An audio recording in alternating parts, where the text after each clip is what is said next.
de vile kwa mavadru de chiblibu ama ichochiesia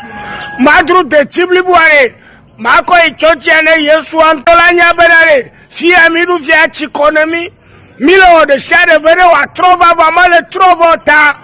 egbare madru de chiblibu ai ichochi kwa mene Yesu ane wa kwere doma yala gare tarava kova okyo yonomda borie ora innocent bo nyekwe de chiblibu ala ibalo ale go misi namde e fonye de ejabane rote tie ko ide so de me luita mala ya gbo egbe nye be mi afete mi le Yesu ojo manye gbo ale go misi namde amayo ko Yesu ko va na mi klo achere o le Yesu ojo manye gbo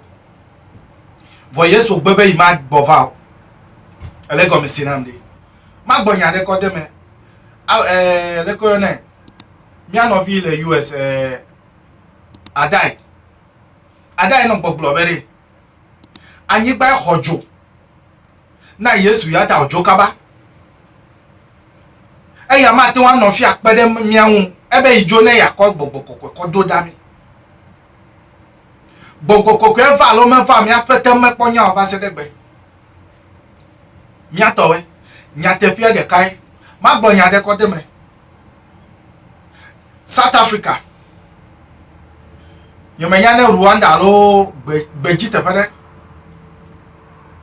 he gbogbo ko divine o na me dewo be yo opo doyo gbere anya be no vai du sogbe abel nawe he gbogbo ko vai mi lo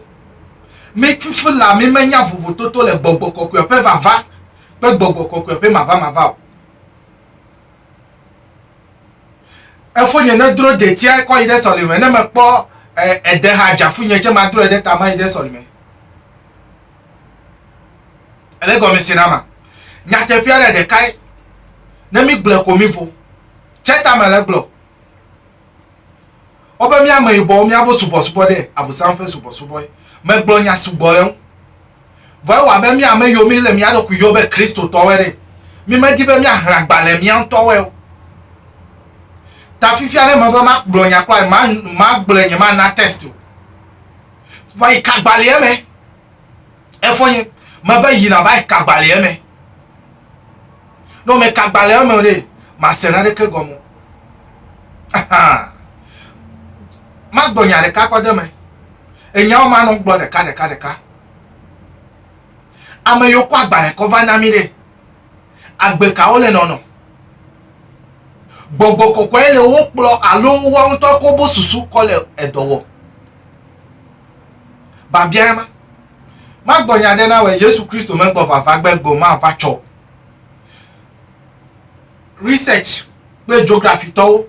be Yehova ipo Yesu pe yodo Yehova ipo Yesu pe jipe vo research gana mi nya be de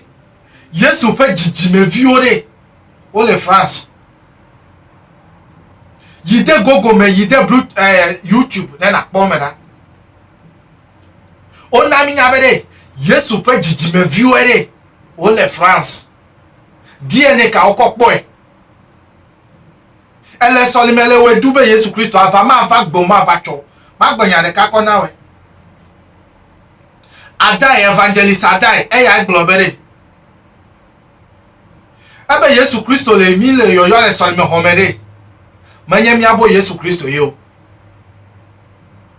efonye manye mi abo Yesu Kristo yo manana ya nupola nya glodira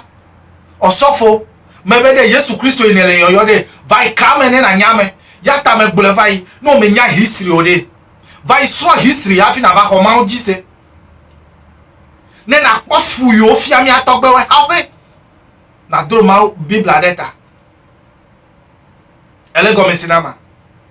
me bleva ibe no mega globe obe no mega de nyare kele mo no mega ko nyare ke ko po vo agbale o gbogbo nru agbale zigbozi adre ma bia we ame yo le yo be King James de enyawo leke enyawo history a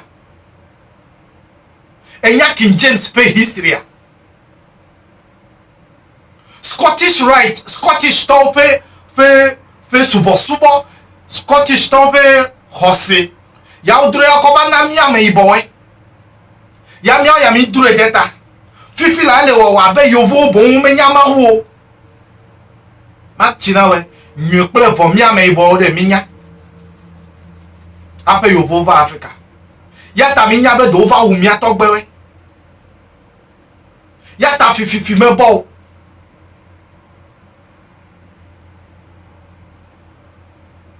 sexual immorality bododo vivi vo de ya ta me bo ma gbanya de ko de me evangelist adai no me kanjo abe me po video ebe Scottish Rite ma de King James Turbo Scottish Rite yobe Freemason play eliminate to le me de alo le wo de wo bo ta to fete ya on ko anye Jesus yata excuse me to say le ko yone amo le Ghana amo Hong Kong le Ghana le gbogbo be yo nye Jesus zon vo Christo to me po bia se be cheta enye Jesus Christo to we me po bia we o gbodo le yi le gbogbo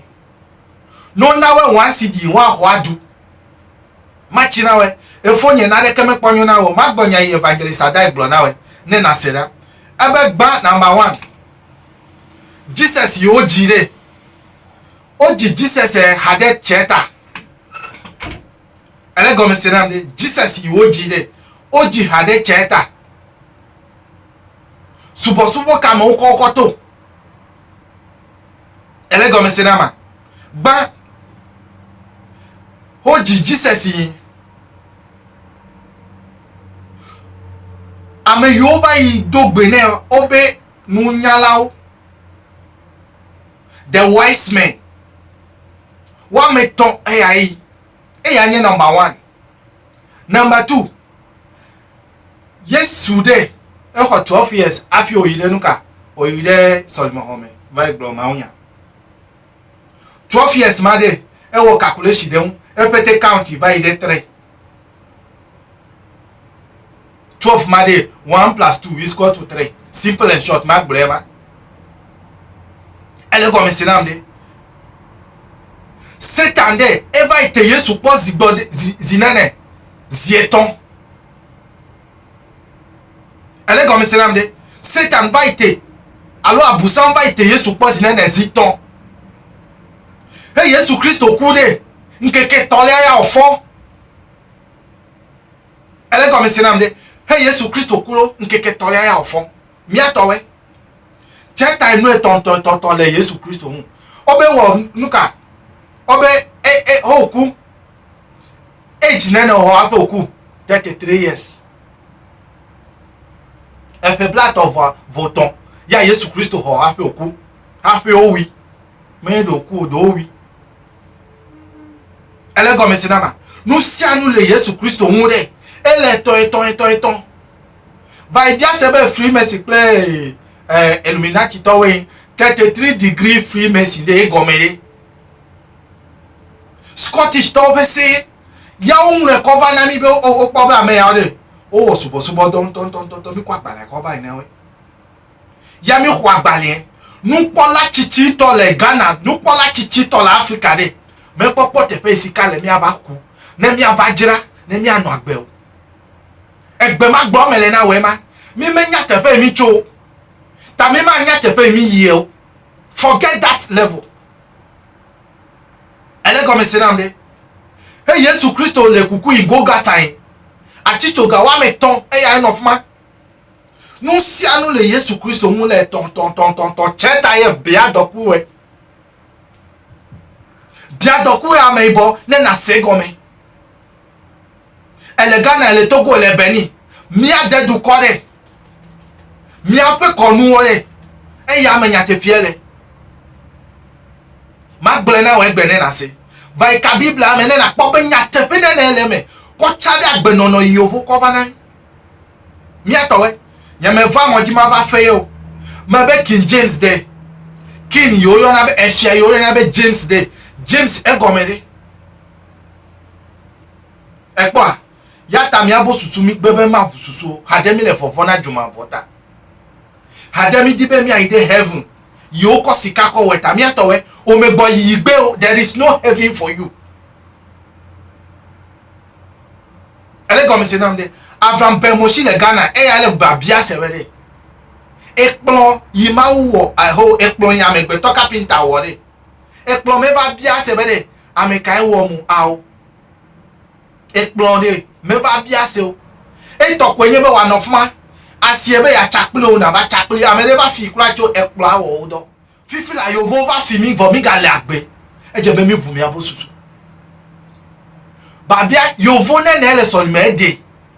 me chiblonya de na we solime do le yo vo de mate wa yo wo ama ibo mate wa yo by wo research na na kpo era be secret ka ele fuma o le wo fia hapo gbe ba me ibo me ga ide yo vo pe solime o me pa documentary de Freemason to kula chen yo le Ghana o be wo mate wa gede Freemason pe ho le yo vo de ne gbe de o pe we o